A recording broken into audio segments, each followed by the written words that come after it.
Challenges भरपूर आहेत. बरोबर. म्हणजे जे बाहेरून दिसतं ते नसतं.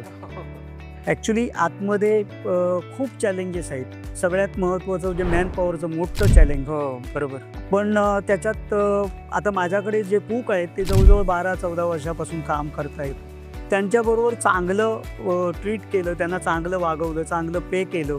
महत्त्वाचं म्हणजे त्यांना आदराने वागवलं तर ते चांगलं काम करतात. हे खूप महत्त्वाचं. खूप महत्त्वाचं आहे. तर ते एक चॅलेंज आहे. मॅनपॉवरचं मेजर चॅलेंज आहे. कारण रेस्टॉरंट लाईनमध्ये आज इथे तर उद्या तिथे अशी लोकं काम करतात. हो, हो. त्यामुळे तुम्ही जर त्यांच्याबरोबर रिलेशन तुमचं व्यवस्थित नसेल तर ते तुमच्याकडे राहणार नाहीत. बरोबर. दुसरं चॅलेंज आहे रेस्टॉरंट लाईनमध्ये चिमणी आहे किंवा गटर आहे किंवा असे चॅलेंजेस भरपूर आहेत. म्हणजे ते तुम्हाला बाहेरून कुठे दिसत नाही. पण आतमध्ये चॅलेंजेस भरपूर असतात. बरोबर. तर ते